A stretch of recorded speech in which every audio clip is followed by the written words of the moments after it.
আমি অনেকগুলো বিষয় নিয়ে আমরা যেহেতু আলোচনা করতে চাই, আমরা একই কিছু বিষয় নিয়ে আপনাদের দুজনের কাছে একই প্রশ্ন করতে চাই। আমি জনাব ইশরাক আপনাকে দিয়ে যদি একটু শুরু করতে পারি, একই বিষয় ব্যারিস্টার ফারহানার কাছ থেকে আমি শুনবো যে আজকে নারীর ডাকে মৈত্রী যাত্রা কর্মসূচি থেকে নারী ও প্রান্তিক জনগোষ্ঠী সুরক্ষা নিশ্চিত এবং গুজব ও ধর্মীয় উস্কানির বিরুদ্ধে ব্যবস্থা নিতে অন্তর্বর্তী সরকারের প্রতি একটা দাবি জানানো হয়েছে। তো আমরা সেই দাবি মালার মধ্যে দেখছি যে যারাই নির্বাচন করতে আসবে বা ভোট চাইতে আসবে, নির্বাচনী অঙ্গীকারের মাধ্যমে তাদের পরিষ্কার করতে হবে যে নারী, শ্রমিক বা শ্রমজীবী, জাতিগত, ধর্মীয়, ভাষাগত, লৈঙ্গিক সংখ্যালঘুদের অধিকারের ব্যাপারে তাদের অবস্থানটা কি, মানে তাদের রাজনৈতিক, অর্থনৈতিক ও ব্যক্তিগত মুক্তির বিষয়ে তার অবস্থান কি। এটা যদি আমরা একটা একটা করে এক লাইনে শুনি, জনাব ইশরাক আপনার কাছে, যে আসলে নারীদের অধিকার বা কি হওয়া উচিত আপনি যদি একটু বলেন। শ্রমিকদের, জাতিগত, যারা ধর্মীয়ভাবে মেইনস্ট্রিম না, ভাষাগতভাবে মেইনস্ট্রিম না, তাদের আসলে রাজনৈতিক, অর্থনৈতিক এবং ব্যক্তিগত অধিকার কি হওয়া উচিত বলে আপনি মনে করেন, জনাব মোহাম্মদ ইশরাক? ধন্যবাদ খালেদ মহিউদ্দিন ভাইকে আমাকে আপনাদের অনুষ্ঠানে ডাকার জন্য। শুরুতে আমি কয়েকটা জিনিস বলবো। জুলাইয়ের পর প্রাথমিকভাবে আমি খুব একটা আগ্রহী ছিলাম না এই ধরনের টক শো করতে, এবং আরো অনেককে আমি অনুৎসাহিত করেছি। এখানে একটা রিজন ছিল, আমাদের মেইনস্ট্রিম মিডিয়া গত 15 বছরে তাদের ভূমিকা কি, সেই ভূমিকার পুনর্মূল্যায়ন ছাড়া আমরা যদি আবার তাদের সাথে নিজেদেরকে অ্যালাইন করি, তাহলে আমরা রিকনসিলিয়েশন প্রসেসটাকে বাধাগ্রস্ত করছি কিনা সেটার একটা বিষয়। তো তারপর সবাই আসছে যেহেতু, তারপর আমিও আসলাম এবং আপনাকেও ধন্যবাদ যে আমাকে ডেকেছেন। কিন্তু জনাব মোহাম্মদ ইশরাক, আপনি যে কথাটা তুললেনই, আপনার কি মূল্যায়ন হয়েছে গত 15 বছরে আমাদের ভূমিকা কি ছিল? আপনি মূল্যায়ন করেছেন, মানে কোনো কজ, মানে কোনো একটা কন্টেন্ট অ্যানালিসিস করেছেন কিনা?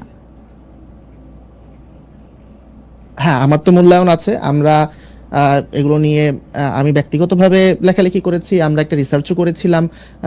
সিটিজেন ইনিশিয়েটিভ একটা সামাজিক সংগঠন থেকে, অ্যান্টি ফ্যাসিস্ট কোয়ালিশন, তাদের একটা প্ল্যাটফর্ম আছে, সেখান থেকে আমরা যৌথভাবে একটা কন্টেন্ট অ্যানালিসিস করেছিলাম যে কিভাবে মূলধারার গণমাধ্যমগুলো হাসিনার 15 বছরের শাসনকে বৈধতা দিয়েছে। তো আমি এখানে আলোচনা শুরু করার আগে আপনাকে প্রথমে অনুরোধ করব যেটা, যে কাইন্ডলি প্লিজ আমাকে একটু সময় দিবেন কথা বলার জন্য। এবং কারণ আপনি যদি সাউন্ড বাইট চান তাহলে এটা একটা বিষয়, আর যদি আমার কথাটা অ্যাকচুয়ালি আপনি তো ইশাক আপনি তো আক্রমণাত্মক কেন? আমি কেন আপনার থেকে সাউন্ড বাইট চাবো বলেন তো আমাকে? আপনি প্রথমে এসে বললেন যে এই ধরনের অনুষ্ঠানে আসতে আমি নিরুৎসাহিত করছি। কি আক্রমণাত্মক হবো আপনার জন্য আমি? আপনি আমারে বলেন তো, মানে আপনারা এইসব অ্যাপ্রোচ পাইছেন? আমি আপনার থেকে সাউন্ড বাইট কেন নিব? আপনি আমারে বলেন তো, আপনার থেকে সাউন্ড বাইট আমি কেন নিব? আমি কোন জায়গায় গিয়ে আপনার সাউন্ড বাইট আমি ব্যবহার করবো যে আপনার থেকে আমার সাউন্ড বাইট নিতে হবে? আপনি আমার বলেন তো। আপনারা, আমি এত ভদ্রভাবে এতভাবে একটা জিনিস জানতে চাইলাম, আপনি এই শিবের গীত কেন গাচ্ছেন? আপনি আমার বলেন তো, মানে আপনি কি প্রমাণ করতে চাচ্ছেন? আপনি আমার বলেন।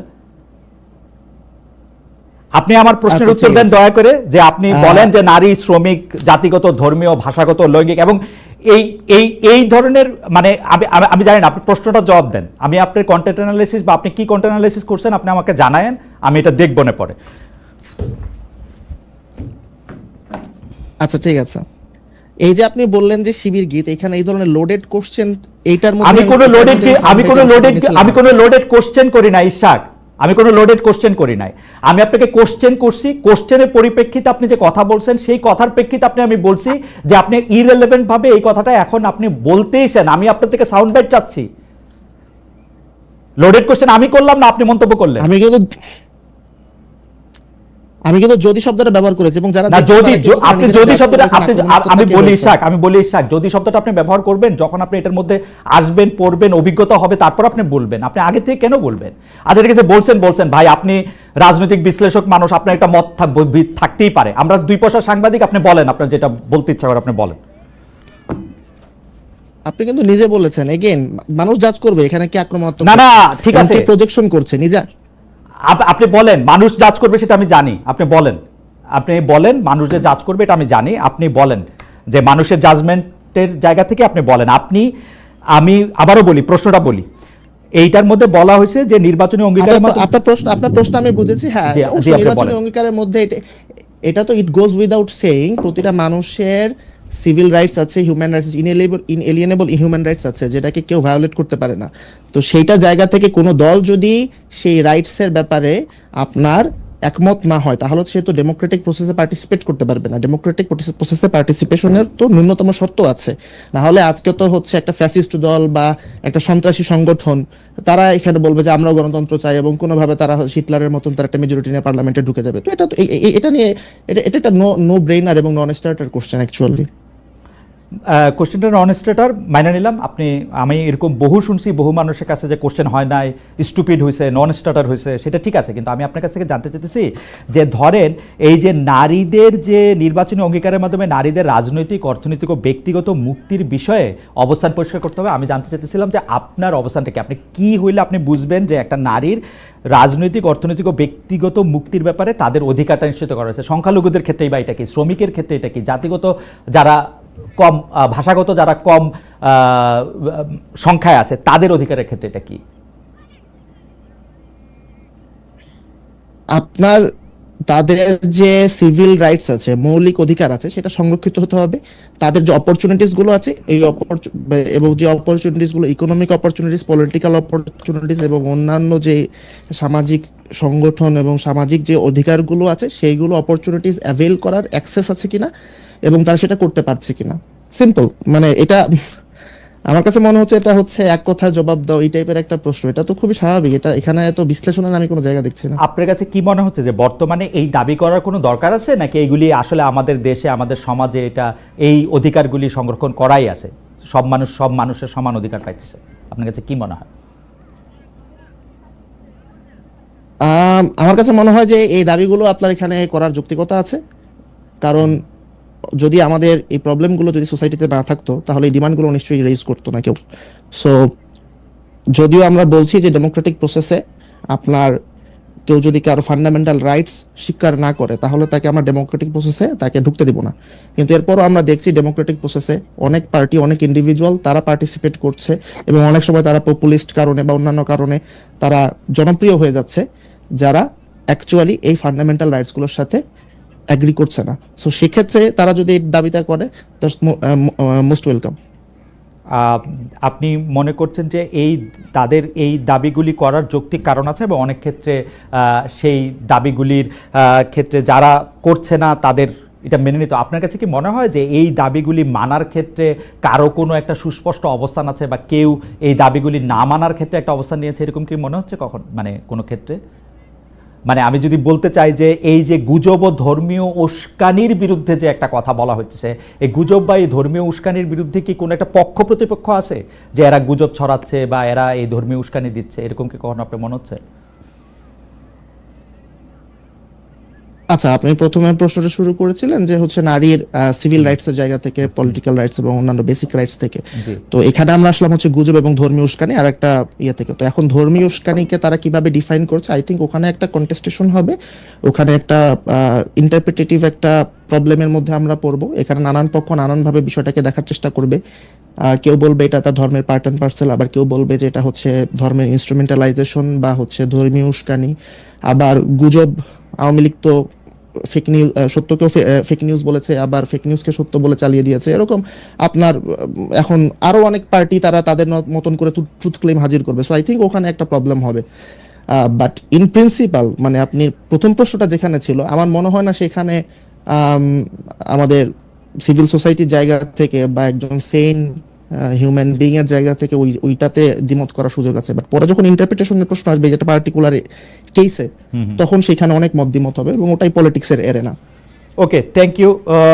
আমি একটু ব্যারিস্টার ফারহানার কাছে জানতে চাই একই প্রশ্ন, যে আপনি কি মনে করেন কিনা যে এইটা কারো পরিষ্কার করা আছে যে এই যে নারীর অধিকার, শ্রমিকের অধিকার, জাতিগত, ধর্মীয়, ভাষাগত, লৈঙ্গিক, সংখ্যালঘুদের অধিকার, এটা পরিষ্কার করা আছে এবং সেটা পরিষ্কার করা হয়েছে? আমি যদি বিএনপি রাজনীতিটার ক্ষেত্রেই বলি, বিএনপি রাজনীতির ক্ষেত্রে কি নারীদের অধিকার, শ্রমিকদের অধিকার, জাতিগত, ধর্মীয়, ভাষাগত, লৈঙ্গিক এই অধিকারগুলি কি আসলে স্পষ্ট কিনা বা পরিষ্কার করা আছে কিনা, যেহেতু এই দাবিটা জানানো হচ্ছে? খালেদ ভাই, আপনাকে অসংখ্য ধন্যবাদ। আমাদের দলের যে রাজনীতি, মধ্যপন্থা বা সেন্ট্রিস্ট পলিটিক্স, সেখানে আমরা বেসিক কিছু প্রিন্সিপালের উপর বিশ্বাস করি। সেই বেসিক প্রিন্সিপালের মধ্যে আছে নাগরিক অধিকার, নারী পুরুষের সমান অধিকার, আছে শ্রমিকের অধিকার, আছে অন্যান্য যে ক্ষুদ্র জাতিগোষ্ঠী তাদের অধিকার। এবং আমি যদি একজন আইনজীবী হিসেবে বাংলাদেশের কনস্টিটিউশনটা ধরি, আপনি দেখবেন কনস্টিটিউশনে এই সকল ক্ষেত্রে, যেই ক্ষেত্রগুলো নিয়ে আমরা এখন কথা বলছি, আলাদাভাবে বলে দেয়া আছে যে তাদের ব্যাপারে পজিটিভ ডিসক্রিমিনেশন হয় এরকম আইনও তৈরি করা যাবে। অর্থাৎ সমাজে পিছিয়ে পড়া যে জনগোষ্ঠী, তার মধ্যে আনফরচুনেটলি সংখ্যার দিক থেকে না হলেও সমাজের নানান নিয়ম কানুন, সামাজিক নানান রীতিনীতির কারণে এবং political atmosphere, definitely, because nothing is outside politics, everything is political. So সেই জায়গা থেকে দেখতে গেলে রাজনৈতিক, সামাজিক এবং আমাদের যেই মানে দেশের যেই কালচার, সেইখান থেকে দেখতে গেলে নারীও পিছিয়ে পড়া জনগোষ্ঠীর একটা অংশ। সো আমাদের জন্য এবং অন্যান্য যে ক্ষুদ্র নিগোষ্ঠী আছে, সামাজিক নিগোষ্ঠী আছে, এছাড়া শ্রমিক ভাই বোনেরা আছে, প্রত্যেকের ক্ষেত্রে কিন্তু আইন করার বিধান সংবিধানে আছে, যাতে তারা সমাজে এগিয়ে যাওয়া মানুষগুলোকে ধরতে পারে। এখন আমাকে যদি আপনি প্রশ্ন করেন যে কোন কোন ক্ষেত্রে পিছিয়ে যাওয়াটা আমি একজন নারী হিসেবে একেবারে স্পষ্টভাবে দেখতে পাই, দেখুন খালেদ ভাই, এখানে কোনো তত্ত্বের প্রয়োজন নাই, কোনো ব্যাখ্যার প্রয়োজন নাই, কোনো ইন্টারপ্রিটেশনের ব্যাপার নাই, আপনি কি ভাবছেন আমি কি ভাবছি এই কুতর্কেরও প্রয়োজন নাই। আমি একেবারে সাদা চোখে, খালি চোখে কি দেখতে পাই, ধরুন এই যে সরকারটি গঠিত হলো, এরা কিন্তু 6টা বা 7টা কমিশন করেছে, তাই না? সেই সঙ্গে তারা নারী অধিকার কমিশনও করেছে। প্রত্যেকটা কমিশনের রিপোর্ট নিয়ে প্রচুর তর্ক বিতর্ক হয়েছে, রাজনৈতিক দলগুলো তাদের যুক্তি তুলে ধরেছেন, পক্ষে বলেছেন, বিপক্ষে বলেছেন, কিন্তু নারী কমিশনের রিপোর্ট বের হওয়ার সাথে সাথে যেভাবে বলা হলো যে এটা নিয়ে কোনো তর্কই হবে না, কমিশন বাতিল করো, এরকম কোনো আওয়াজ কিন্তু বেঁচে ফারানা, আপনার কাছে কি মনে হয় না যে অন্যান্য কমিশনের রিপোর্টগুলি তো সরাসরি ধর্মীয় যে রীতিনীতিগুলি আছে, যে আদেশ নিষেধ বিধিগুলি আছে, সেই বিধিগুলিকে তো আসলে তার সাংঘর্ষিক হয়ে তো সেগুলি আসে নাই। তো এটা কি স্বাভাবিক প্রতিক্রিয়া না বাংলাদেশের ক্ষেত্রে? আপনি যদি মনে করেন এখন অন্য কমিশনের ক্ষেত্রে এরকম কোনো নীতি থাকতো যেটা আসলে ধর্মের সাথে সরাসরি সংঘর্ষ করতেছে বলে কেউ মনে করতেছে, তাহলে সেইটার প্রতিবাদ করতে পারবে না? খালেদ ভাই, 466টা সুপারিশ ছিল, তার মধ্যে ধর্মের সাথে সরাসরি সাংঘর্ষিক যদি 10টা, 20টা, 25টা, ধরলাম 100টা, একদম ম্যাক্সিমাম ধরলাম, সেগুলোকে বাদ দিয়েও তো বাকি 366টা নিয়ে আলোচনা হতে পারতো, তাই না? কিন্তু সেই পথটাই বন্ধ করে দেওয়ার কথা হলো। 1, 2 হলো কোন কমিশনের সদস্যকে, আমি আপনার এখানে কোট আনকোট এই শব্দটি উচ্চারণ করছি কারণ আমি চাই না শব্দের ট্যাবুর কারণে আমি শব্দটি উচ্চারণে বিরত থাকি এবং অন্যরা মনে করুক যে এই ধরনের শব্দ তো আসলে ভদ্র সমাজে অচল না। আমার ওই কমিশনের 60 নারী সদস্যদের বেশ্যা ডাকা হলো। আমরা না খুব সহজে বেশ্যা লিখি এবং বলি, কিভাবে আমি জানলাম খালেদ ভাই?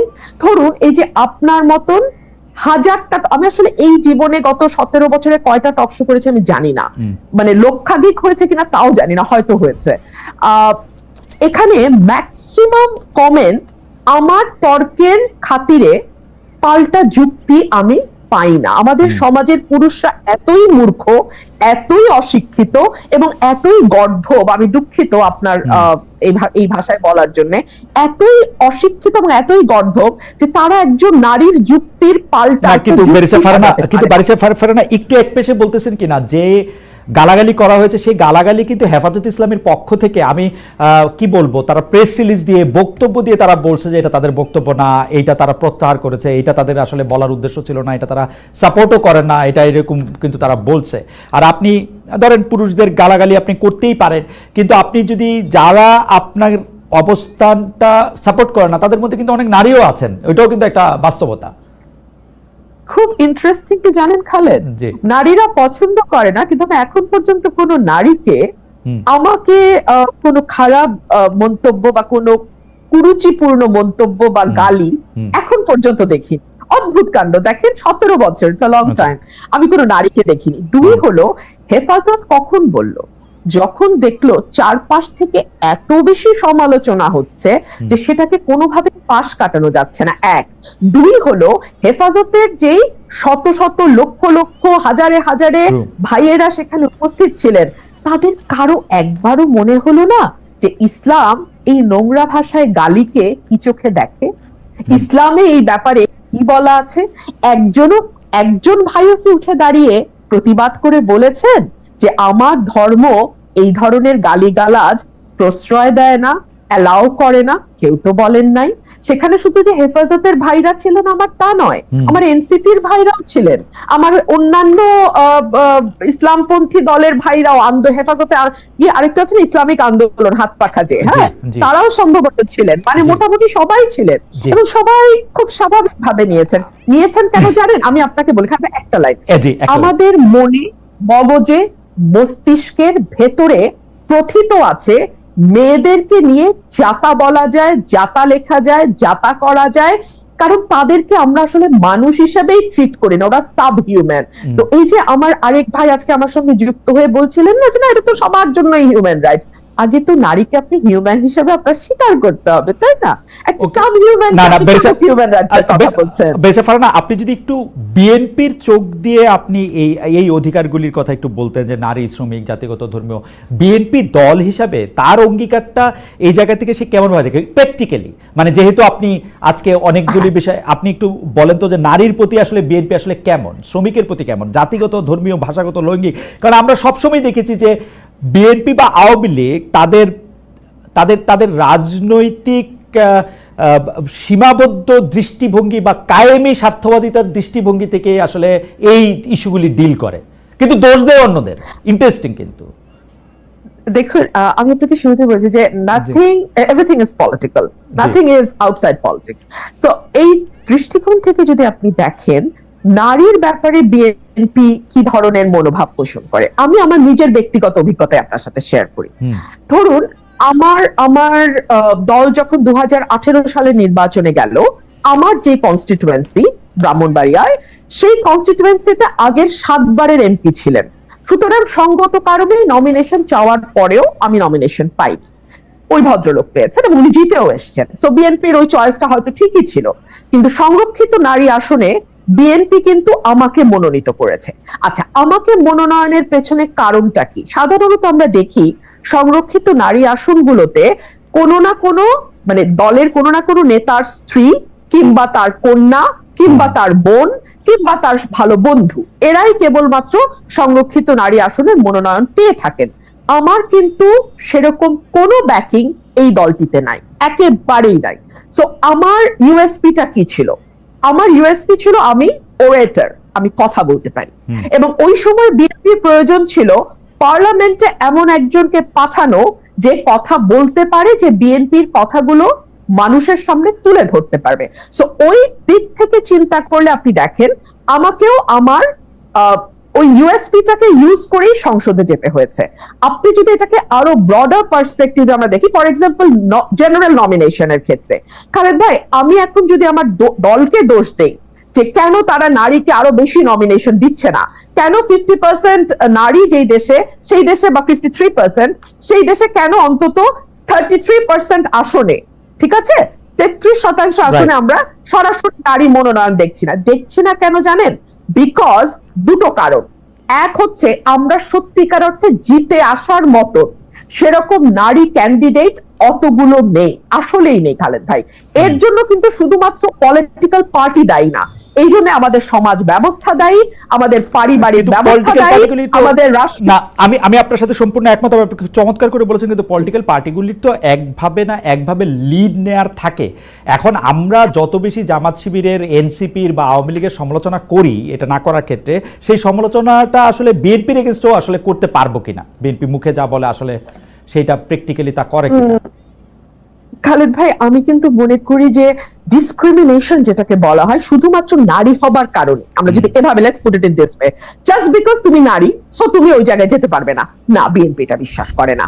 কেন আমি বলি আপনাকে, আমাদের প্রত্যেকটা আসনে কিন্তু জরিপ হয় খালেদ ভাই, একটা দুটা না, কয়েকটা জরিপ হয়, দলের কয়েকটা জরিপ হয়, এজেন্সিগুলোর জরিপ হয়, এই জরিপের রিপোর্ট কিন্তু দলের একেবারে টপ পর্যন্ত যায়।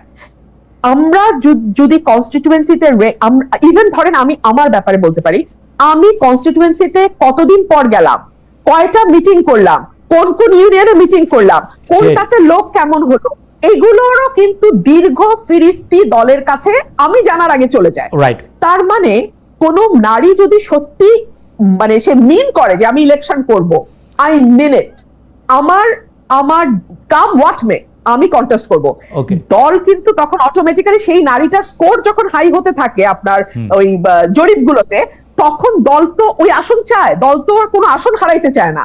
সো তারা তখন বাধ্য হয় ওই নারীকে দিবেই, তারা দিতেই হবে। সো এটা আমার মনে হয় যে একটা ফেয়ার কম্পিটিশন পার্টিতে থাকে মোটা দাগে, খারাপ ভাই মোটা দাগে। হ্যাঁ, কিন্তু তার আগেই মেয়েরা ওই জরিপেই মেয়েরা পিছিয়ে যায়, কারণ মেয়েদের অনেক আদার রেসপন্সিবিলিটি নিতে হয়, মেয়েদেরকে অনেক রকম ধাক্কার মুখে পড়তে হয়, যেটা একটা পুরুষকে পড়তে হয় না।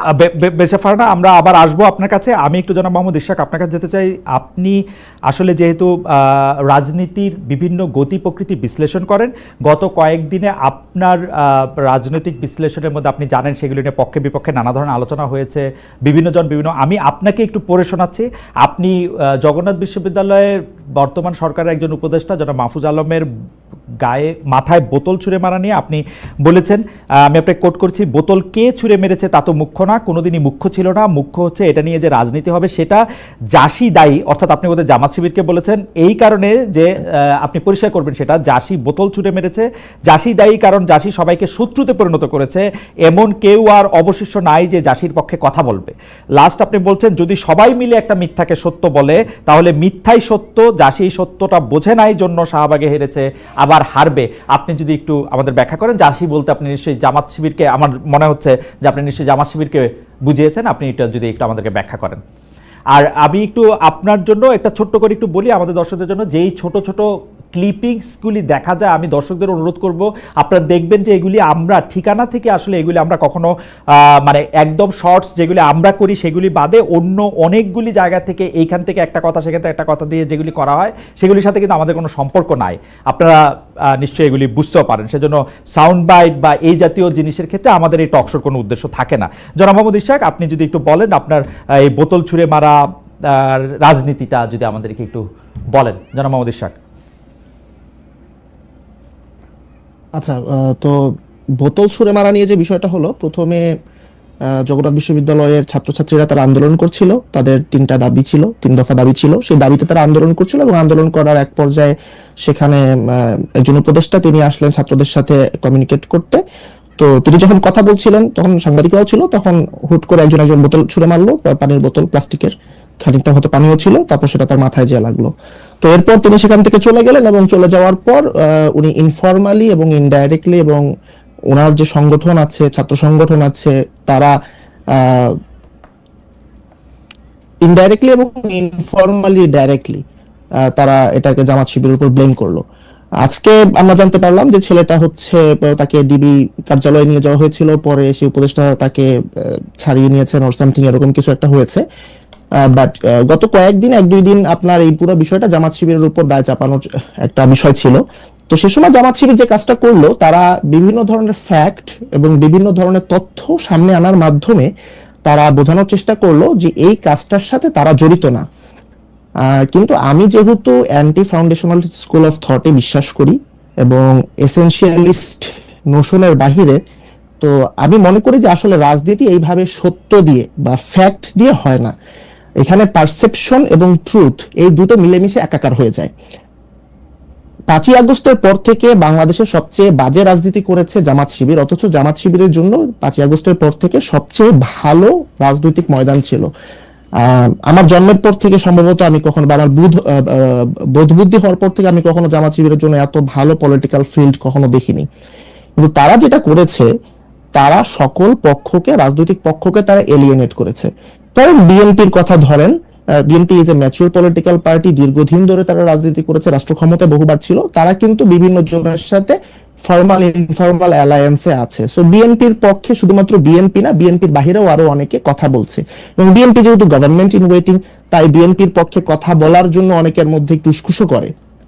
কিন্তু জামাত শিবির তারা বর্তমান প্রেক্ষাপটে বা 5ই আগস্ট পরবর্তী প্রেক্ষাপটে তারা যদিও দ্বিতীয় বৃহত্তম দলে পরিণত হলো, সে সময় তাদের সামনে কিন্তু সুযোগ ছিল এরকম একটা অ্যালায়েন্স করে, একটা বিরোধী জোট বা হচ্ছে একটা দ্বিতীয়, বিএনপি একটা শক্তি, তারপর তারা একটা শক্তিতে পরিণত হবে। বাট তারা কিন্তু কোনোখানে তারা অ্যালায়েন্সে যায় নাই। প্রথমে তারা এনসিপির সাথে পরকীয়া করেছে, কোনো ফর্মাল আন্ডারস্ট্যান্ডিং এ যায়নি, তারা কোনো লিখিত কোনো চুক্তি না, সামনাসামনি প্রকাশ্য কোনো জোটে না, কোনো কিছুতে যায়নি। এখন তারা অনেকে বিট্রেড ফিল করছে যে এনসিপি এখন আওয়ামী লীগ নিষিদ্ধ হওয়ার পর কেন জামাত শিবিরের বিরুদ্ধে ক্ষুব্ধ হলো। তো এই যে জামাত শিবিরের ভুল রাজনীতি, তারা কাউকে কারোর সাথে তারা গাঁটছড়া বাঁধে নাই, তারা কোনো কোয়ালিশন করে নাই, তারা কোনো অ্যালায়েন্স বিল্ড করে নাই। এর ফলে যেটা হয়েছে, জামাত শিবির রাজনীতিতে একা হয়ে গেছে। এখন সবাই জামাত শিবিরকে অ্যাটাক করছে এবং জামাত শিবির এটাকে ট্রুথ দিয়ে, সত্য দিয়ে মোকাবেলা করছে। জনাব ইশাক আহমেদ, আপনার অনুমতি নিয়ে কি একটা প্রশ্ন করতে পারি, যে আপনি কি ওই দুইটা ঘটনা মাথায় রাখতেছেন, যে জামায়াতে ইসলামের শীর্ষ নেতারা লন্ডনে গিয়ে বিএনপির শীর্ষ নেতাদের সাথে দেখা করে এসেছেন, এসে তারা বলছেন যে তারা কবে নির্বাচন চান, এটি একটি মানে বড় প্রেক্ষাপটে। আর ছোট প্রেক্ষাপটে আমি যদি আপনার মানে যেটি বোতল ছুঁড়ে মারার প্রসঙ্গে আপনার ফেসবুক স্ট্যাটাসই উদ্র করি, সেখানে আপনি একটি দেখবেন যে আপনি বলছেন জাসির একটি অংশ মাহফুজের উপর বোতল ছুঁড়ে মারাকে সেলিব্রেট করছে। তো যারা সেলিব্রেট করছে তাদেরকেই তো লোকে ভাববে যে এরা এই কাজটি করেছে, তাই না? সেলিব্রেট করা আর কাজটা করা, এটার মধ্যে তো একটা সিগনিফিক্যান্ট ডিফারেন্স আছে। সো এবং শুধুমাত্র যে তারাই সেলিব্রেট করেছে বিষয়টা এরকম না, আরো অনেকেই সেলিব্রেট করেছে, কিন্তু যারা সেলিব্রেট করেছে তাদের মধ্যে তাদেরও একটা অংশ ছিল। সো কিন্তু এই যে কেন, তো এই যে বাকিরা যারা সেলিব্রেট করলো তাদের প্রতি কেন তীরটা নিক্ষেপ হলো না, কেন সন্দেহের তীরটা তাদের দিকে কেন গেল না, কেন এদের দিকে গেল? এটা হচ্ছে আপনার তাদের পলিটিক্স।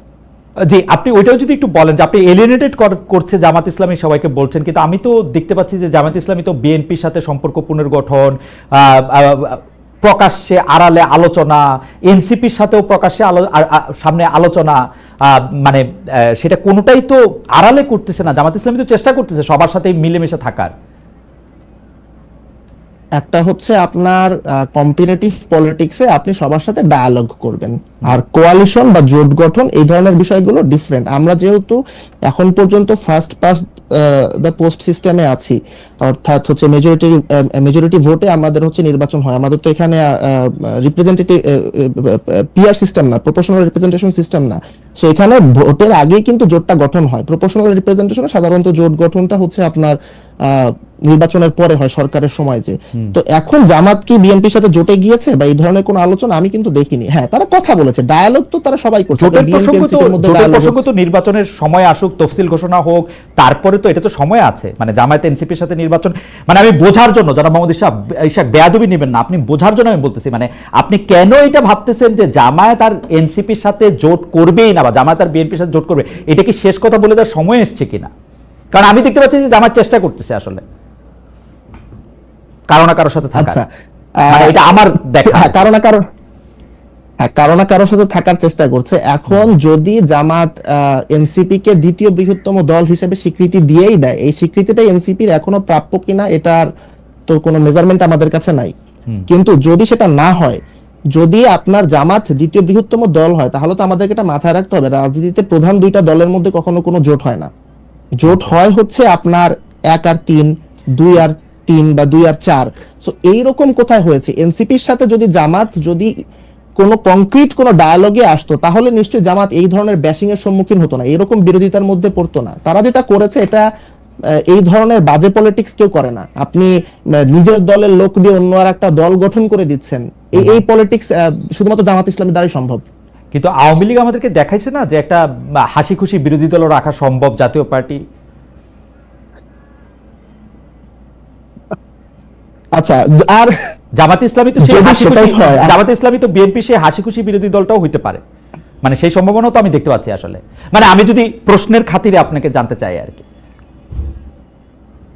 আমার মনে হয় না যে আপনার দেখেন, এটা তখনই হতো যখন বাংলাদেশে আমরা যদি ধরে নেই যে বাংলাদেশে যে দলের কার্যক্রম, আওয়ামী লীগের কার্যক্রম নিষিদ্ধ করা হয়েছে, ছাত্রলীগকে ব্যান করা হয়েছে, এই দলটা যদি এখনো ফ্যাক্টর থাকে, তখন আপনি একটা গৃহপালিত বিরোধী দল রাখতে পারেন। কিন্তু আমি মনে করি আওয়ামী লীগ থেকে ম্যাস মাইগ্রেশন হবে, এখানে খুব একটা ইন্টারেস্টিং ঘটনা ঘটেছে বাংলাদেশের এবং গ্লোবাল হিউম্যান রাইটস এর ইয়েতে। এটা আমাদের একটা রিমার্কেবল অ্যাচিভমেন্ট। এটা দেখেন, আমরা কিন্তু কোনো ইন্ডিভিজুয়ালের এগেইনস্টে রিভেঞ্জ নিচ্ছি না, কোনো ইন্ডিভিজুয়ালকে পলিটিক্স থেকে ব্লকও করছি না। আমরা ফ্যাসিস্ট পার্টিকে আমরা টার্গেট করেছি। এখানে যারা হিটার্টো ফ্যাসিস্ট ছিল এবং যারা এই দলের সাথে নানানভাবে নানান কারণে যুক্ত ছিল, ব্যক্তিগত কারণ থাকতে পারে, আপনার প্রলোভন থাকতে পারে, কোর্শন থাকতে পারে, তারা কিন্তু পলিটিক্সে রিহেবিলিটেট হবে। সো আমি মনে করি এটা ম্যাস মাইগ্রেশন হবে, তারা অন্যান্য দলে চলে যাবে। অন্যান্য দলে চলে যাওয়ার পর সেখানে তার সুযোগ আমি মনে করি নাই। এখন যদি আওয়ামী লীগ কোনোভাবে কামব্যাক করে তখন সে ইকুয়েশন। না, আওয়ামী লীগের কামব্যাকটা আমি দেখতে পাচ্ছি না, সুতরাং ওইটা আলোচনা বাইরে থাক। কিন্তু আপনি আমাকে একটু যদি ছোট্ট করে একটু বলেন যে আপনি বিএনপি জামায়াত এনসিপির কথা বলতেছিলেন, আপনি বলতেছিলেন 1 নাম্বার বা 2 নাম্বার দল। যদি আমি বিএনপিকে প্রথম সবচেয়ে বেশি জনপ্রিয় রাজনৈতিক দল বলি এককভাবে, দ্বিতীয় যদি জামায়াতকে বলি, প্রথম আর দ্বিতীয়ের মধ্যে তফাৎ কতটুকু? বা দ্বিতীয় যদি আপনি এনসিপিকে বলতে চান, তাদের প্রথম দ্বিতীয় তৃতীয়ের মধ্যে থেকে আসলে তফাৎটা কত? মানে তারা কি খুব কাছাকাছি প্রতিপক্ষ, BNP Jamaat NCP? Not necessarily. আপনার বিএনপি খুবই ম্যাচিউর একটা পলিটিক্যাল পার্টি, তারা রাষ্ট্র ক্ষমতায় বহুবার থেকেছে। দেখেন, বাই দ্য ওয়ে, আমি যখন বিএনপি কে ম্যাচিউর পলিটিক্যাল পার্টি বলছি এবং রাষ্ট্র ক্ষমতায় বহুবার তারা ছিল এটা বলছি, এর মানে কিন্তু আমি এটা বোঝাতে চাচ্ছি না যে বিএনপি অনেক ভালো কাজ করছে। রুট লেভেলে, গ্রাসরুট লেভেলে বিএনপির ব্যাপারে অনেকের অনেক গ্রিভেন্সেস আছে এবং এটা বাংলাদেশের political reality. I don't think যে বিএনপির এটা কোনো মানে এটা এড়ানোরও কোনো উপায় আছে। বাট আপনার রাষ্ট্র ক্ষমতা যাওয়ার ক্ষেত্রে বা এই যে 5ই আগস্টের পর থেকে যে পলিটিক্স, এটা বিএনপির মতন এত ম্যাচিউরলি আর কেউ হ্যান্ডেল করতে পারে নাই। বিএনপি খুবই ওপেন মাইন্ডেড থেকেছে, যে কারোর সাথে সময়ে সময়ে সে পার্টনার চেঞ্জ করার দিকেও উইলিংনেস দেখিয়েছে, রেটরিকে সে ফ্লেক্সিবিলিটি রেখেছে। কিন্তু জামাতের ক্ষেত্রে যে আপনার মানে ইউনিক যে বিষয়টা, এবং এটা ইন এ নেগেটিভ সেন্স আমি বলবো, সেটা হচ্ছে জামাত এক্সট্রিমলি রিজিড। এবং আমি মনে করি এটা ডক্ট্রিনাল একটা ব্যাপার। কারণ যদি ডক্ট্রিনাল ব্যাপার হতো তাহলে ধরেন 1940s জামাতের যে ডক্ট্রিন, সেই ডক্ট্রিন দিয়ে তো 2025 সালে জামাতের কার্যক্রম ব্যাখ্যা করা সম্ভব না। একসময় তো জামাতে আপনার আইনজীবী হওয়া নিষিদ্ধ ছিল, হ্যাঁ, স্কুল কলেজে পড়াশোনা, তারপর শিক্ষকতা, এগুলো জামাতে আপনার ডক্ট্রিনে নিষিদ্ধ ছিল। বাট সেখান থেকে কিন্তু তারা আপগ্রেড করেছে। কিন্তু তাদের মধ্যে একটা লিডারশিপ আমি দেখি যে একটা ক্যারিসমেটিক একটা লিডারশিপের অভাব আছে। সো এখানে তারা কোয়ালিশন বিল্ড করতে পারছে না। প্রধান বিরোধী দল যে হবে, আপনার ধরেন, আমি কি একটা মিনিট আপনার কাছে চেয়ে নিতে পারি? জি প্লিজ। আপনার ধরেন হাসিনা তো স্বৈরাচার ছিল, ইভেন হাসিনাও কিন্তু সে একা স্বৈরাচার না। পৃথিবীর কোন স্বৈরাচারী একা থাকে না, তার কিছু একটা সিলেক্টরেট থাকে, তার কিছু হেঞ্চম্যান থাকে। সো তারও একটা জোট ছিল। আমি যেটা বলতে চাচ্ছি, দেখেন বিএনপির ইনফর্মাল ফর্মাল একটা জোট আছে, জামাতের সেই জোটটা কি? এবং ধরেন জামাতের পক্ষে কথা শুধু জামাত বলে। আগে তো ধরেন শাহ আব্দুল হান্নানের মতন সিভিল সোসাইটির 1-2 ছিলেন, এখন সেই শাহ আব্দুল হান্নানটাও জামাতের নেই। সো জামাতের যে প্রবলেমটা, সে কোনো কোয়ালিশন করতে পারছে না, সে কোনো কোয়ালিশন পার্টনার খুঁজে পাচ্ছে না, এই জন্য সে নিজেকে সবখান থেকে এলিয়েনেটেড ফিল করছে। এটা যতটা না ফিল, আমি বলবো তার চেয়ে বেশি এটা হচ্ছে তার নিজস্ব মিকিং, সে নিজেই এটা করেছে। ওকে, আমি একটু প্রশ্নটা করে রাখি। আপনি জামাতকে বলছেন জামাতের মধ্যে আপনি অনেক রিজিডিটি দেখেন, কিন্তু আমি জামাতের মধ্যে সবচেয়ে ফ্লেক্সিবিলিটি দেখি। কারণ জামাতের নেতাদের সঙ্গে যখন কথা বলি, তারা পাবলিক মিটিংয়েও এটা বলেন, এবং আমাদের সাথে সাক্ষাৎকার দেওয়ার সময়, ইন্টারভিউ দেওয়ার সময় তো তারা বলেনি যে জামায়াতে ইসলামী বিভিন্ন সময় বিভিন্ন রাজনৈতিক দলের সাথে বিভিন্ন ধরনের জোট করেছে, একসঙ্গে পথে হেঁটেছে। এবং রাজনৈতিক দলগুলো জামাত যখন সঙ্গে থাকে তখন তাকে জঙ্গি বলে, যখন সঙ্গে থাকে তখন সঙ্গী বলে, সঙ্গে না থাকলে তখন জঙ্গি বলে। এটা তারা গর্ব নিয়ে বলে। তার মানে তারা বিভিন্ন সময় বিভিন্ন জায়গায় তো গিয়েছে, আজকে আওয়ামী লীগের সঙ্গে, কালকে বিএনপির সঙ্গে, পরশু এনসিপির সঙ্গে, তরশু হেফাজতের সঙ্গে, চতুর্থ দিন চরমনায়ের সঙ্গে, যাদের সাথে কোনো রাজনৈতিক আদর্শে তাদের কোনো মিল নাই, তারপরে তারা যাইতে চায়। সেজন্য আমি তাদের মধ্যে ফ্লেক্সিবিলিটি দেখি। আপনি নিশ্চয়ই বলবেন, আমরা একটু ব্যারিস্টার ফারহানার কাছ থেকে, জি আপনি কি কিছু বলতে চাচ্ছেন? নিশ্চয় বলেন। আমি কি এক লাইন এবং একটা প্রশ্নের মাধ্যমে এর উত্তর দেব? জি বলেন। আল্লাহর দুনিয়া সবার কাছে মারা খাওয়া কি পলিটিক্যাল ম্যাচুরিটি? আমি আপনার কথা বুঝতে পারি না। আপনি কি একটু সত্যিকারের বাংলা ভাষায় একটু কথা বলতে পারেন? আমি জানি না আপনি একটু চেষ্টা করবেন কিনা যে এটা যাতে আরো, এটা একটা ফ্যামিলি প্রোগ্রাম, এবং এই প্রোগ্রামের মধ্যে আমার কাছে এগুলি কুলনেস লাগে না আর কি। আমি মারা খাওয়া বলেছি, আমার মনে হয় না যেটা, আমি জানি না, আমি এটা মানে জানি না, আপনি যেটা বোঝা যায়। আপনি যদি সবার কাছে বিটেন আপ হন, আপনি যদি সবার কাছে মার খান, হ্যাঁ, তো মারা খাওয়া, তো হ্যাঁ, এটা এটা মানে মারা খাওয়া, এটা কেন ওকে, আমি জানি না, ঠিক আছে। আমার মনে হয় যে আপনাকে আসলে আপনার দর্শকরা বা ওরা নিশ্চয়ই আপনাকে বুঝতে পারছেন আপনি কি বলছেন, আমি বুঝি আর না বুঝি আপনার কাছে আসবো আবার। আমি ব্যারিস্টার ফারহানা, আমি দর্শকদের কাছে জানতে চাইছিলাম আপনার কাছে প্রশ্ন করার আগে, যে জাতীয় সঙ্গীত, জাতীয় পতাকা, ৭১-এর স্বাধীনতার পক্ষে কথা বললে জীবন চলে যায় বলেছেন বিএনপি নেতা রুহুল কবির রিজভী। আমরা দর্শকদের কাছে জানতে চেয়েছিলাম ছাত্রদল নেতা, মানে ঢাকা বিশ্ববিদ্যালয়ের ছাত্রদল নেতা সাম্য হত্যা নিয়ে এই মন্তব্য সঠিক বলে মনে করেন কিনা। শতকরা ৩৭% মনে করছেন সঠিক, শতকরা ৬৩% মনে করছেন সঠিক নয়। কিন্তু ব্যারিস্টার ফারহানা, আমার একদম একটা স্পষ্ট প্রশ্ন, আসলে বাংলাদেশে এই যে জাতীয় সঙ্গীত, জাতীয় পতাকা, ৭১-এর স্বাধীনতার পক্ষে কথা বলা বা কারা তার সঙ্গী হবে, কারা জঙ্গি হবে, এই জিনিসগুলি কিন্তু ৭৮ সালের পর থেকে, বিএনপির প্রতিষ্ঠার পর থেকে বিএনপি আসলে লিড করেছে জাতিকে, বিএনপি পথ দেখিয়েছে, বিএনপি ইনক্লুশন করেছে, বিএনপি আজকে যাদেরকে মুনাফেক বলে তাদের গাড়িতে জাতীয় পতাকা দিয়েছে, বিএনপি পলিটিক্যালি তাদের দীর্ঘদিনের পরীক্ষিত রাজনৈতিক নেতাদের বঞ্চিত করে জামাত নেতাদের হাতে ধানের শীষ তুলে দিয়েছে, জোট করে যা করার না তাও করেছে। এখন হঠাৎ করে জামাত এত খারাপ হয়ে গেল, আমি জনাব ইশরাকের সাথে একদম একমত। যদি আজকে সিনারিওতে আওয়ামী লীগ থাকতো, ওর যদি জামাতকে লাগতো, তখন কিন্তু জামাত এত খারাপ হইতো না। বিএনপির এই রাজনীতিটাকে আপনি অনেক স্বার্থবাদী, মানে আপনি আপনাদের এই রাজনীতিটাকে অনেক স্বার্থবাদিতার রাজনীতি আপনি মনে করেন কিনা? দেখুন, বিএনপি ভোটের রাজনীতি করে, আওয়ামী লীগও ভোটের রাজনীতি করে। বাংলাদেশে এই ভোটের রাজনীতিতে, বাংলাদেশে নয় মানে সারা বিশ্বব্যাপী ভোটের রাজনীতিতে জোট একটা খুবই কমন একটা ফেনোমেনা, এবং সেই জোট গঠন আওয়ামী লীগও যেমন এক সময়ে জামাতের সঙ্গে যুগপৎ আন্দোলন করেছে, বিএনপিও সেভাবে জামাতের সঙ্গে ২০০১ সালে গিয়ে জোট করেছে। কিন্তু গত ১৫ বছর আমরা যেভাবে মুক্তিযুদ্ধের ইতিহাস বিকৃতি, সকল কৃতিত্ব একজনের হাতে দিয়ে দেওয়া, মুক্তিযোদ্ধার তালিকার মধ্যে হাজারে হাজারে ভুয়া মুক্তিযোদ্ধা ঢোকানো, কিংবা ধরুন একেবারে legal frame, digital security act করে দিয়ে মুক্তিযুদ্ধের ব্যাপারে কি বলারও করা হয়েছে। বিএনপি কিন্তু ৩ বার রাষ্ট্র পরিচালনার দায়িত্বে ছিল অতীতে, কিন্তু কখনো কিন্তু আমরা তেমনটি ঘটতে দেখি নাই। হ্যাঁ, আমি অস্বীকার করবার কোনো উপায় নাই, বিএনপি জামাতের সঙ্গে জোটের রাজনীতি করেছে, বিএনপি নিজামী গাড়িতে পতাকা তুলে দিয়েছে, মন্ত্রিত্ব দিয়েছে, এগুলো অস্বীকার করবার কিছু নেই, এগুলো ইতিহাস, এগুলো আমরা সকলেই জানি।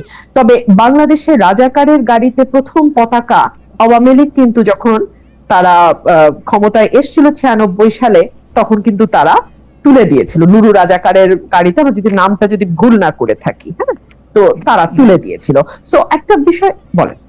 না, আমি কিছু বলতে চাইতেছি না, আমি শুধু মনে করাই দিতে চাচ্ছি যে মানে আমি এটা আওয়ামী লীগের আমলে বিএনপি নেতৃবৃন্দকে খুব বলতাম, সরি আওয়ামী লীগের নেতৃবৃন্দকে খুব বলতাম, কিছু হলে বিএনপি জামাতের দোষ দিত, তো তা আমি ওদেরকে মনে করাই দিতাম যে ভাই আপনি তো দল করেন আওয়ামী লীগ, বিএনপি জামাত কি করলো সেটার অনুসরণ কেন করেন? না না, আমি জাস্ট এটুকু বলতে চাইছি যে দুটো দলই কিন্তু ভোটের রাজনীতিতে জোট করেছে, বিভিন্ন সময় বিভিন্ন দলের সঙ্গে জোট করেছে। আমি আজকে একটা খবরের দিকে আপনার একটু দৃষ্টি আকর্ষণ করি। বাংলা আত্তরের ইতিহাস পরিবর্তনের উদ্যোগ ইউনূস সরকারের, isn't it a very alarming news? এবং সেই নিউজটার ভেতরে যখন আপনি ঢুকবেন, আপনি দেখবেন সেখানে বলা হচ্ছে জামাতে ইসলামী আরো দুটো দল, হ্যাঁ, এই দুটো দল ইসলামপন্থী, তাদের ব্যাপারে ৭১-এর ইয়েটা, এই দল তিনটার নাম বাদ দিতে হবে ইতিহাস থেকে। পরবর্তীতে এই ব্যাপারে জামুকা জানতোই না, যখন জানতে পারলো তখন তাদের তীব্র প্রতিবাদের মুখে এইটুকু বলা হলো যে তৎকালীন জামাতে ইসলামী এবং অন্য দুটো ইসলামিক দলের আগে তৎকালীন শব্দটা বসিয়ে দেয়া হবে। তো আমি মাত্র কিছুক্ষণ আগে আমি নিউজটা দেখেছি, সো আমি আসলে পুরোটা পড়তে পারিনি। এই নিউজটার ভেতরে খুব পরিষ্কার বলে দেওয়া আছে যে মুক্তিযুদ্ধের ইতিহাস থেকে কিভাবে জামাতকে এবং জামাতের অ্যালাইড যে পলিটিক্যাল পার্টিগুলো ছিল সেই সময় তাদেরকে বাদ দেবার একটি চেষ্টা আমরা লক্ষ্য করছি। আপনি দেখুন, এই সরকারের আগে যে সরকারটি ছিল ইমিডিয়েটলি বিফোর আওয়ামী লীগের যে সরকার, তাদের ব্যাপারে আমি সংসদে দাঁড়িয়ে একবার বলেছিলাম যে বাংলাদেশের ইতিহাসে এত বেশি মুক্তিযুদ্ধের বিপক্ষের কোন শক্তি আওয়ামী লীগের মতন কোনোদিন ক্ষমতায় আসে নাই। বিকজ আওয়ামী লীগ যেটা করেছে, বাংলাদেশের মুক্তিযুদ্ধের যে মূল স্পিরিট, সাম্য, মানবিক মর্যাদা, সামাজিক ন্যায় বিচার এবং গণতন্ত্র, এই প্রতিটা জিনিসকে গত ১৫ বছরে তারা ধ্বংস করে আমি দিয়েছে। আমি আমি আপনার সাথে আমাদের আমি একটু আপনার সাথে সামিল হই এই ব্যাপারে, আমি আপনার সাথে সম্পূর্ণ একমত। আওয়ামী লীগ সবচেয়ে বেশি মুক্তিযুদ্ধের যে স্পিরিটটার কথা তারা বলেছে তার বিপক্ষে তার প্রতিটা অবস্থা ছিল, কি বলে প্রাতিষ্ঠানিক মানে প্রতিষ্ঠানগুলিকে ধ্বংস করা থেকে শুরু করে গণতন্ত্রকে বজায় না রাখা, মানে সমাজতন্ত্র নিশ্চিত না করা, ধর্মনিরপেক্ষতা, জাতীয়তাবাদের ক্ষেত্রেও তারা 10-0 পেয়েছে। একদম কিন্তু একদম, কিন্তু একদম। কিন্তু আপনি যদি একটু বিএনপি রাজনীতিটা যদি একটু বলেন একটু সুবিধা। দেখুন, বিএনপির হাত ধরে কিন্তু এই যে চতুর্থ সংশোধনী, যেটা বাংলাদেশের সংবিধানের মূল স্পিরিটটাকে নষ্ট করে দেয়, একদলীয় শাসন ব্যবস্থার দিকে নিয়ে যায়, আজীবন রাষ্ট্রপতি ঘোষণা করার দিকে নিয়ে যায়, সেই জায়গা থেকে বাংলাদেশকে মুক্ত কিন্তু বিএনপি করেছে। বাংলাদেশের সংসদীয় গণতন্ত্র সেটাও বিএনপির হাত ধরে এসছে। আমি একবারও বলছি না যে বিএনপির শাসনামলে বাংলাদেশ বেহেশত ছিল, বাট তারপরেও তো রাজনীতির আলোচনা তুলনামূলকের ভিত্তিতেই হয় সব সময়। সো অন্য যে পলিটিক্যাল পার্টিগুলো ক্ষমতায় ছিল তার চেয়ে বিএনপির পারফরমেন্সের দিক থেকে যদি আপনি হিসাব করেন, কোন দল পারফেক্ট না, কিন্তু তারপরেও যদি আপনি তুলনামূলক একটি চিত্র করেন, তাহলে বিএনপির সঙ্গে আমি খুবই বিনীতভাবে বলি অন্য কোন রাজনৈতিক দলের কোনো তুলনাই হয় না। আপনি দেখুন, বিএনপি 31 দফা দেওয়ার আগে ভিশন 2030 দিয়েছিল, সেটা দিয়েছিল 2016 সালে দেশনেত্রী বেগম খালেদা জিয়া। খুব ইন্টারেস্টিং বিএনপি অনেকগুলি সংস্কার প্রস্তাব করেছে, 31 দফা খুব ভালো, কিন্তু যেই বিএনপি বুঝতে পেরেছে তারা ক্ষমতার খুব কাছাকাছি এসছে তখন সকল ধরনের সংস্কারের বিপক্ষে তারা একটা দাঁড়িয়ে গেছে, কারণ তারা বুঝতে পারতেছে যে তাদেরকে আওয়ামী লীগের মতো করেই দেশ শাসন করতে হবে, তাদেরকে আরেকজন মানে মানে আমি কি বলবো, মানে শেখ হাসিনাকে আদর্শ মেনেই প্রধানমন্ত্রী হতে হবে। একদম না খালেদ ভাই, আমি আপনাকে খুবই বিনীতভাবে আমি আপনার সঙ্গে ডিফার আপনি করছি। একটু সময় দেন, আমি বলি কেন ডিফার করছি। আচ্ছা, বিএনপি যেটা বলেছে যে যেই সংস্কারগুলো মূল, যেমন প্রধানমন্ত্রী, রাষ্ট্রপতি, মন্ত্রী পরিষদের মধ্যে ক্ষমতার ভারসাম্য, এক ব্যক্তি পরপর দুইবারের বেশি প্রধানমন্ত্রী হতে না পারা, সংসদে আপার হাউস লোয়ার হাউসের প্রভিশন আনা, আর্টিকেল 70 সংশোধন করা, এই প্রতিটাই কিন্তু সাংবিধানিক সংস্কার। এবং সাংবিধানিক সংস্কার আর্টিকেল 142 অনুযায়ী একটা নির্বাচিত সংসদ ছাড়া, যেই সংসদে 2/3 মেজরিটির ভোট লাগবে, মানে 2/3 সংসদ সদস্যের ভোট লাগবে সংবিধানে কোনো পরিবর্তন বা সংস্কার আনতে। সো বিএনপি বলেছে যে যদি আগামীতে বিএনপি বা যে দলের রাষ্ট্র ক্ষমতায় যায়, সংবিধান সংস্কার করার জন্য 2/3 মেজরিটি দরকার, তো সেই 2/3 মেজরিটি যদি তারা পায় তাহলে ডেফিনেটলি তারা এই সংস্কারগুলো করবে। বাট যে জায়গাটাতে আমি বলছিলাম যে 2016 সালে কিন্তু বিএনপি একটু যদি শেষ করেন দেশে পারে না, যদি একটু শেষ করেন, তবে বিএনপির এই বক্তব্য আমার কাছে বিশ্বাস করার কোনো কারণ নাই। কারণ হচ্ছে যে বিএনপি বলছিল যে বিচার বিভাগকে আলাদা করবে, সেটা ব্যারিস্টার সৈয়দ ইশতিয়াক আহমেদের সময় আপনার 2001 সালে আপনি মনে থাকবেন তিনি আলাদা করতে চেয়েছিলেন, বিএনপি বলেছিল যে ক্ষমতা এসে করবে, 5 বছর কিন্তু করে নাই। আর এখন তো ওই সময় তো করবে বলে করে নাই, এখন করবে না বলতেছে, এখন কি আর করবে জীবনে? খালেদ ভাই, আমি শুধু বলবো যে সময়ই এই কথাগুলোর উত্তর দেবে। বিচার বিভাগ স্বাধীন করবে না, এটা কি বিএনপি একবারও বলেছে? স্বাধীন বিচার বিভাগ করবে বলছিল, তারপরেও করে নাই। এটা তো সংস্কার তো করবে না, মানে দুইবারের বেশি প্রধানমন্ত্রী থাকতে পারবে না, এটা করবে না বলছে বিএনপি, তাহলে কি আর করবে? ওইটা করবে বলছিল না, বেশি পারেন। আমি আপনাকে বলি, বিচার বিভাগ আলাদা করার ব্যাপারে সকল প্রস্তুতি ব্যারিস্টার সৈয়দ ইশতিয়াক আহমেদ আইন উপদেষ্টা হিসেবে নিয়ে রেখেছিলেন 2001 সালে। তখন এটি করতে চেয়েছিলেন, বিএনপির পক্ষ থেকে বলা হয়েছিল আমরা আসি, আমরা এটি করব। তারপরে 2001 থেকে 2006 সাল পর্যন্ত বিএনপি ক্ষমতায় ছিল, বিচার বিভাগ আলাদা হতে সময় লেগেছে আরেকটি তত্ত্বাবধায়ক সরকার আসা। তো সেটি তো তারা বলছিল যে তারা করবে, তাও 5 বছরে করে নাই। এই ক্ষেত্রে তারা বলতেছে যে দুইবারের বেশি প্রধানমন্ত্রী না থাকার যে অপশন, সেটা তারা কোনোদিন মানবে না। তো যেটা মানবে না, এটাকে কোনোদিন করবে না? এটা করবে না। কেন করবে না আমি সেটা আপনাকে বলি।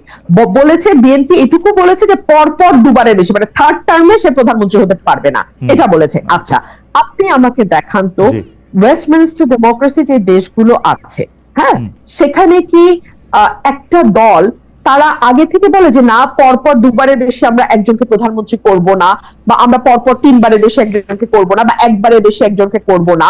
এটা তো দলের নিজস্ব সিদ্ধান্ত যে তারা কাকে প্রধানমন্ত্রী করবে, কাকে প্রধানমন্ত্রী Absolutely. করবে না। এই Absolutely. স্বাধীনতাটুকুকে আমরা দলকে দিব না? Absolutely. হ্যাঁ দিব। বেঁচে ফারানা, আমি আপনার কাছে আবার আসবো।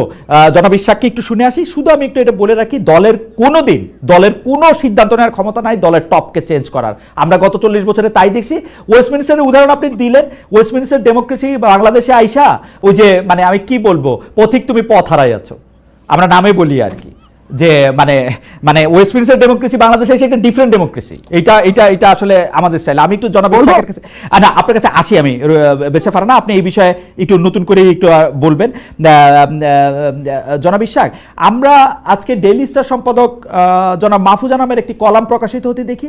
সেখানে তিনি লিখছেন, সম্প্রতি কি বাংলাদেশে এমন কিছু ঘটেছে যার কারণে আমাদের এই বিশ্বাস জোরদার হবে যে আমরা গণতন্ত্রের পথে এগোচ্ছি।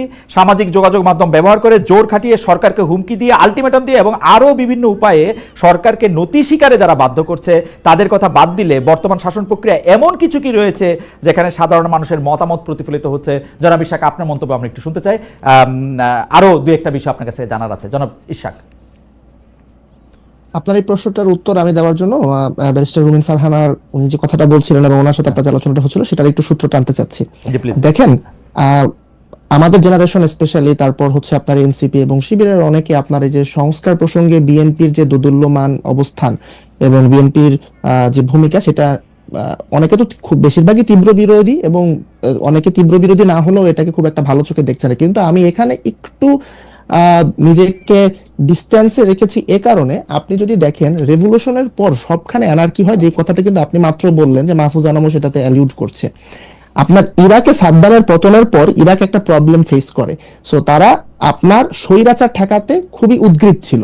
স্বৈরাচার ঠেকাতে আপনার হচ্ছে ওই যে পাওয়ার করিডোর গুলোকে আপনার সেপারেট করা, সেপারেশন অফ পাওয়ার, এই বিষয়গুলোতে অনেক বেশি এমফাসিস দেয়। কেউ যেন স্বৈরাচার হতে না পারে। আপনি যেমন বললেন যে বিএনপিও তাহলে হাসিনার মতন সরকার চালাতে চায় কিনা, এইটাতেই সকল সংস্কার প্রক্রিয়া মানে তাদের ফোকাস নিবদ্ধ ছিল। কিন্তু পরবর্তীতে যেটা হলো, এত বেশি হচ্ছে আপনার ক্ষমতার ভরকেন্দ্র তৈরি হলো যে কেউ আর গভর্নেন্সটাকে ডেলিভারি করতে পারছে না। গুড গভর্নেন্স তো পরের কথা, তখন আগেই তো ভালো ছিলাম, এই ন্যারেটিভটা তৈরি হলো এবং মানুষের মধ্যে মনে হলো যে এইরকম এনার্কি যদি তৈরি হয় তাহলে তো একটা মানে আপনার অ্যাটলিস্ট কেউ তো একটা স্টেবিলিটি আপনার এখানে আনুক, বিদেশিরা ওটা খুশি হয়, কারণ তারাও তো ব্যবসা বাণিজ্য করতে হবে, দেশের মানুষও তো অস্থির।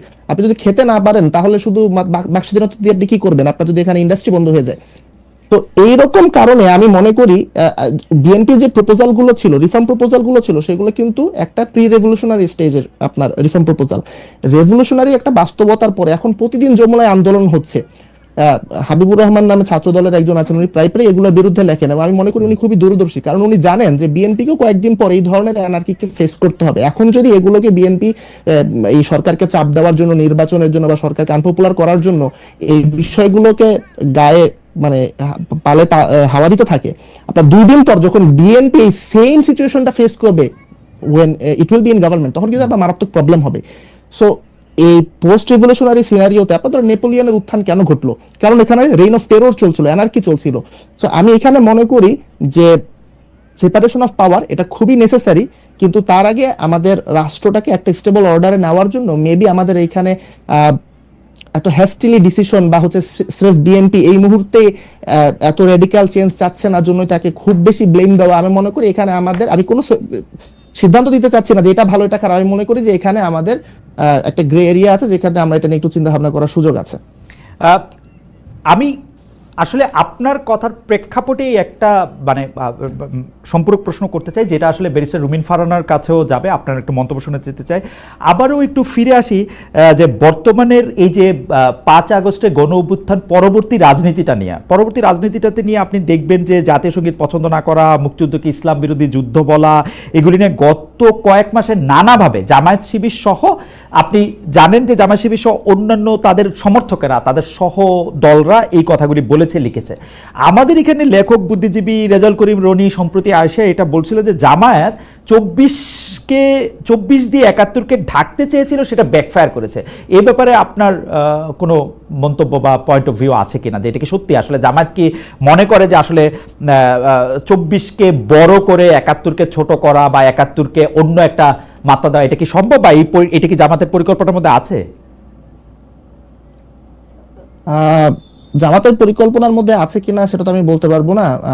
আল্লাহ আমাকে ক্ষমতা দেয় নাই তাদের অন্তর ঢুকে চেক করার। বাইরে দেখে কি মনে হয়? এটা অনেকে বাইরে দেখে কি আপনার দেখেন, আপনার যে বিতর্কগুলো আছে এই বিতর্কগুলো কিন্তু নতুন না, এবং বিষয়গুলো এমনও না যে এই বিতর্কগুলোতে অন্য কেউ এর আগে পার্টিসিপেট করে নাই। যেমন গতকালকেই দেখলাম যে বিএনপির একজন কেন্দ্রীয় নেতা A.K.M. ওয়াহিদুজ্জামান, ওনার একটা স্ট্যাটাস সম্ভবত 2019 বা 21 সালে সেটা ভাইরাল হয়েছে, যে উনি সেখানে জাতীয় সঙ্গীত পরিবর্তনের ব্যাপারে কথা বলেছেন।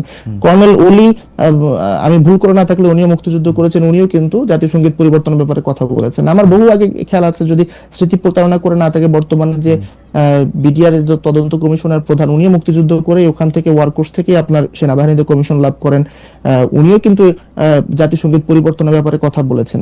তো পত্রপত্রিকায় পড়েছি এটা নাকি জিয়াউর রহমানের আমলে, এটা নিয়ে ডিবেট আছে, ওনার ওই সময়ও নাকি এরকম চিন্তা ভাবনা চলছিল। তো এটা আমি মনে করি ডেমোক্রেটিক ডিবেটের পার্ট। এখন আপনার এবং বর্তমানে যে জাতীয় সঙ্গীত আছে সেটা বিরোধিতা করার তো এমন যে কোনো গ্রাউন্ড নাই তা না। আপনি জার্মানিতে থেকেছেন, জার্মানিতে আপনার জাতীয় সঙ্গীত নিয়ে অনেক ডিবেট আছে। ওখানে বলা যায় জাতীয় সঙ্গীতে আপনার ফ্যাসিস্ট এরার রেমন্যান্ট আছে, সেটাকে কিভাবে মডিফাই করবে, তারপর ইস্ট ওয়েস্ট ওই কমিউনিস্ট এরার। সো আমরা বিষয়গুলোকে যদি ডেমোক্রেটিক ডিবেটটাকে ওপেন রাখি, তাহলে আমার মনে হয় যে এটা আমরা করতে পারবো।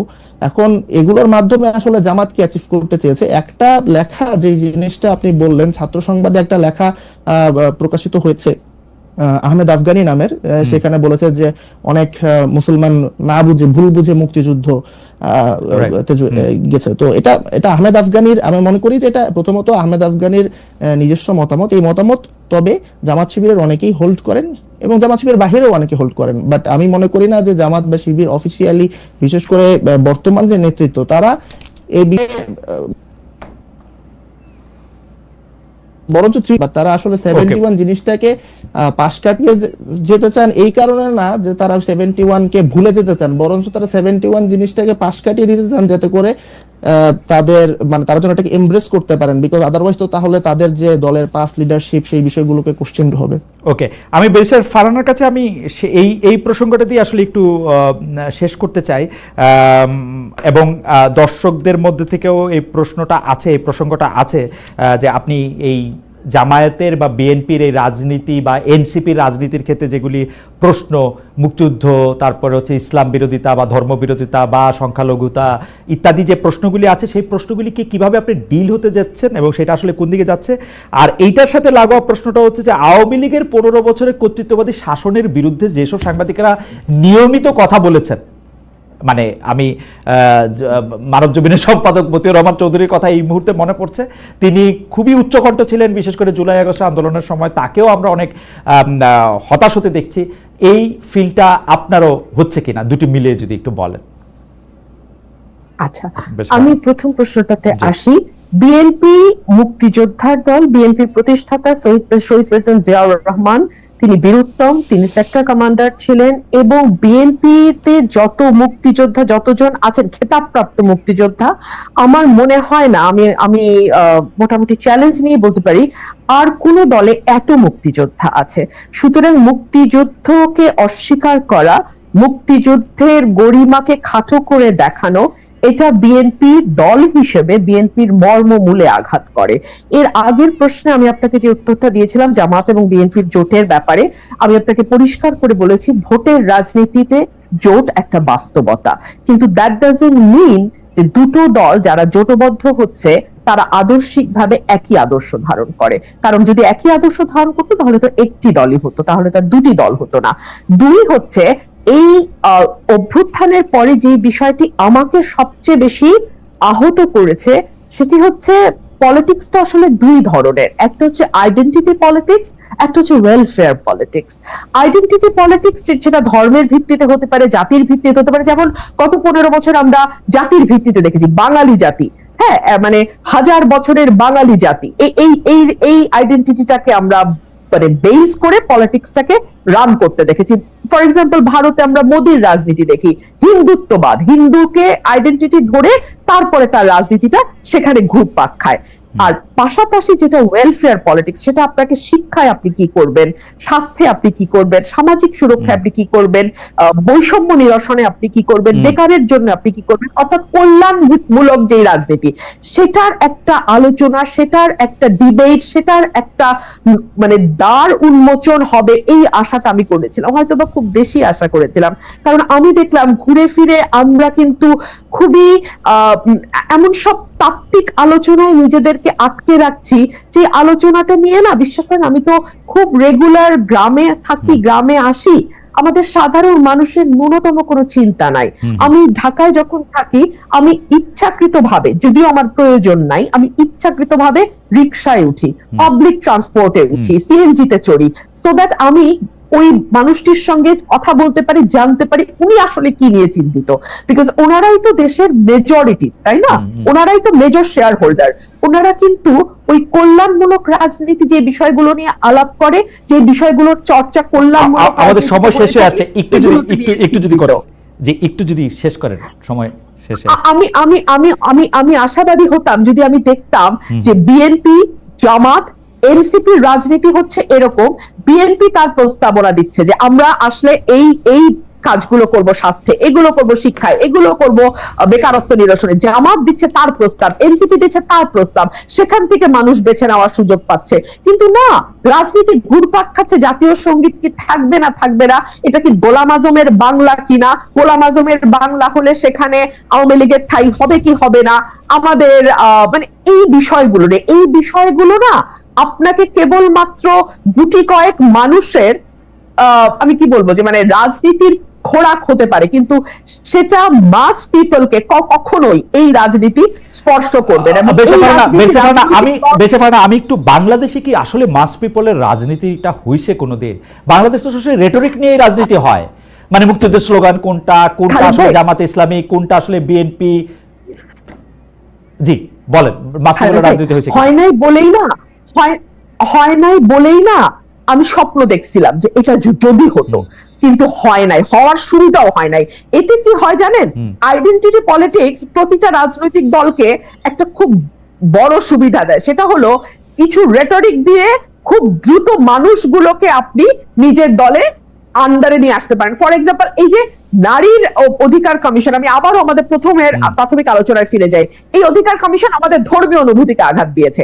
আমরা একবারও চিন্তা করলাম না যে বাংলাদেশের ধর্ম কেবলমাত্র নারীর পোশাক এবং পুরুষের 4 বিয়ের মধ্যেই ঘুরপাক খায়, কিন্তু ধর্মে যে আরো অনেক ব্যাপার বলা আছে, জাকাত দেওয়ার কথা বলা আছে, ঘুষ না নেওয়ার কথা বলা আছে, আরেকজনের ক্যারেক্টার অ্যাসিসিনেট করার ব্যাপারে, জমি দখল করা, এতিমের সম্পদ দখল করা, রাইট?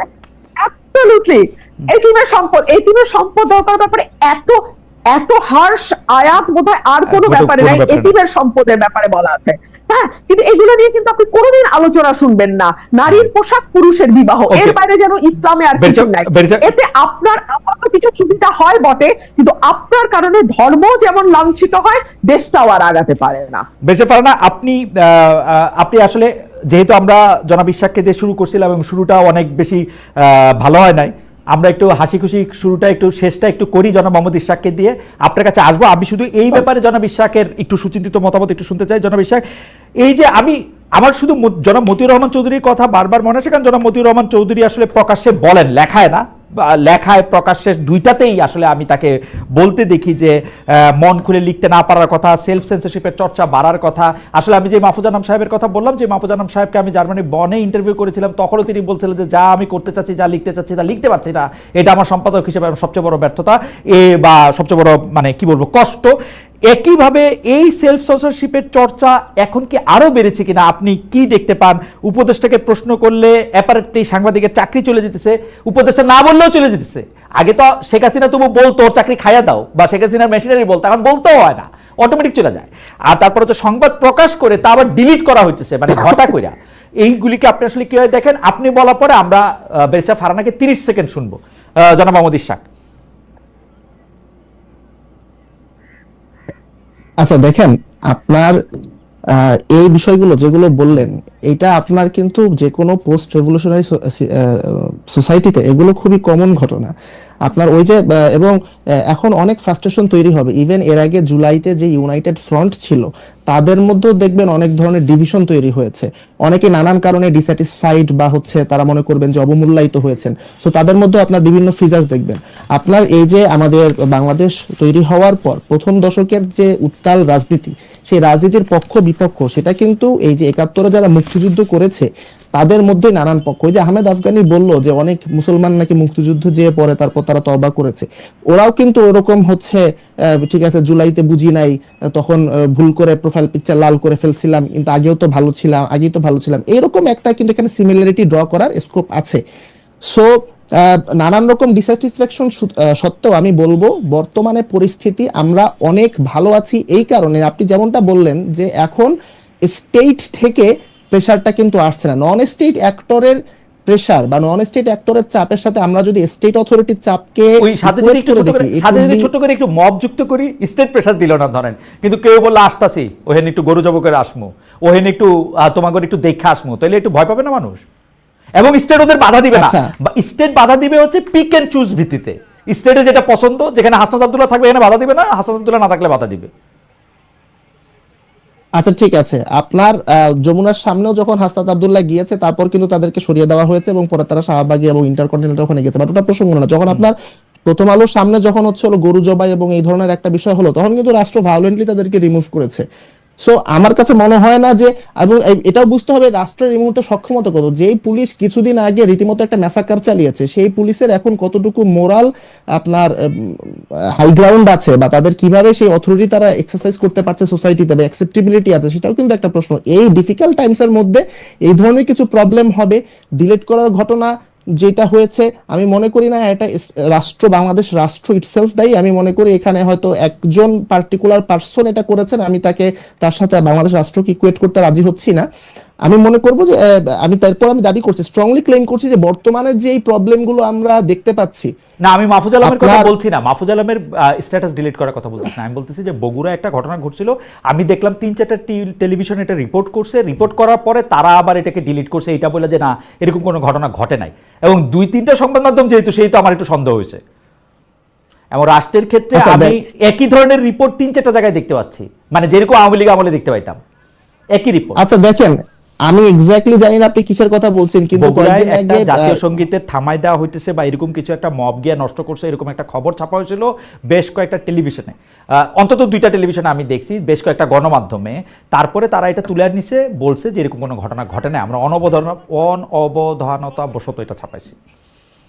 আচ্ছা ঠিক আছে, আমি আপনাকে আরেকটা পাল্টা উদাহরণ দেই। ডেইলি স্টারে একটা সংবাদ ছাপা হলো যে একজন হিন্দু ধর্মাবলম্বী একজন ব্যক্তি ইনি মারা গেছেন। ডেইলি স্টার বললো এখানে হচ্ছে একটা রিলিজিয়াস একটা ক্ল্যাশের ব্যাপার ঘটেছে, এবং তারপর আপনার ভারতের যে ফরেন মিনিস্ট্রি তারাও একটা বিবৃতি দিয়ে দিল বাংলাদেশে সিস্টেমেটিক হিন্দু পারসিকিউশন চলছে। পরে এটা নিয়ে অনেক হলো, ইনভেস্টিগেশন হলো, ডেইলি স্টার নিজে পরে অ্যাডমিট করলো যেখানে ইনকনসিস্টেন্সি আছে এবং সেখানে গ্রস আপনার মানে জার্নালিস্টিক এথিক্সের ভায়োলেশন হয়েছে, তারপর তারা উইথড্র করলো।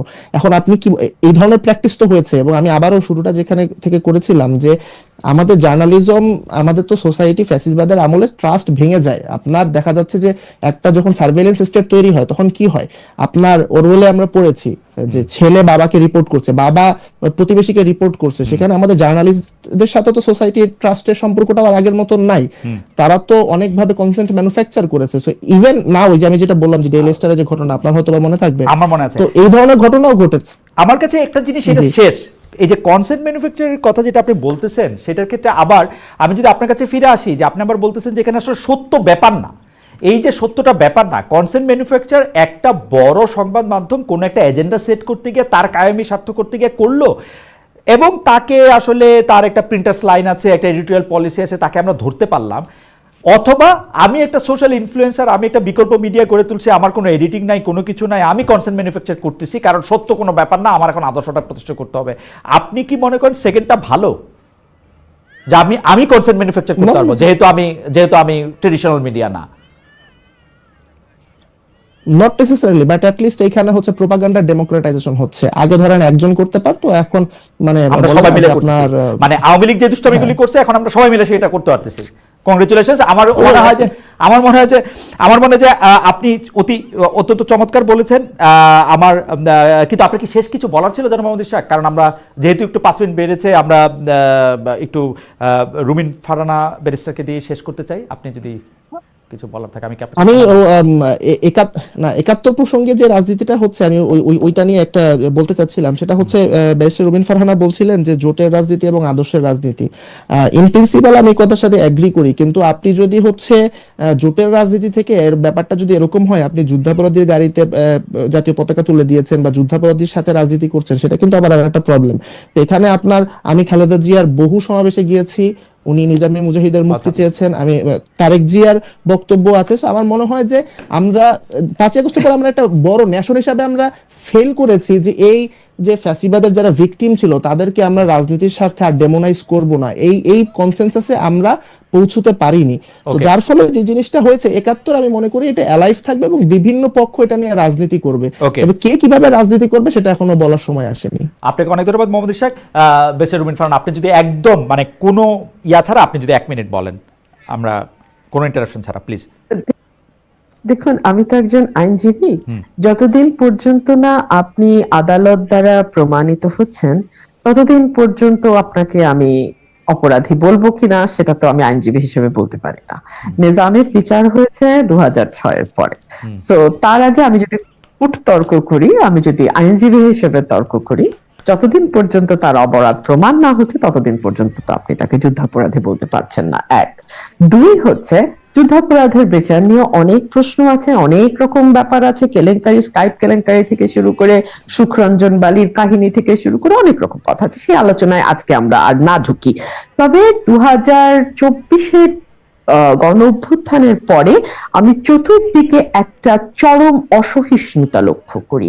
এটা এক দলের সঙ্গে অন্য দলের অসহিষ্ণুতা, এক দলের ভেতরে নিজেদের কর্মী সমর্থকদের মধ্যে অসহিষ্ণুতা, এবং আমরা চারপাশে, যে আমার ভাই বলছিলেন যে স্টেট অ্যাক্টরের চেয়ে নন স্টেট অ্যাক্টর তো বরং সেফার যদি তারা মানে অ্যাট্রসিটি করে।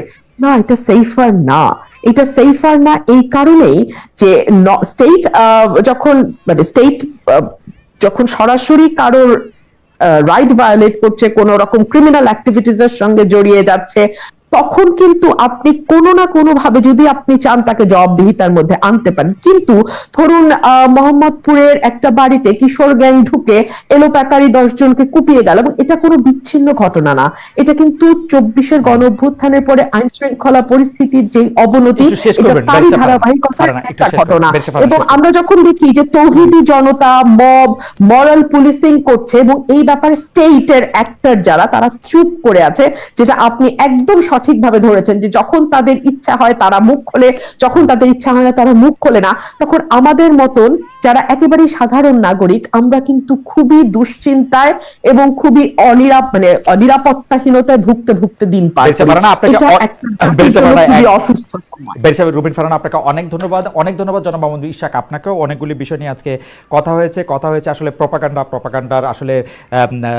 প্রপাগান্ডার খুব গণতন্ত্রায়ন সম্ভব কিনা, প্রপাগান্ডাকে আসলে যে স্টেট মেশিনারি আসলে কতটা হেল্প করতেছে কিনা, কথা হয়েছে এই ধর্মীয়, নারী এবং সংখ্যালঘুদের বিভিন্ন অধিকার নিয়ে। আপনাদের দুজনকে অনেক ধন্যবাদ আপনাদের মতামতের জন্য। দর্শক, আমরা আবারও আপনাদের সাথে দেখা হবে নতুন কোনো অনুষ্ঠানে। সে পর্যন্ত অনেক ধন্যবাদ।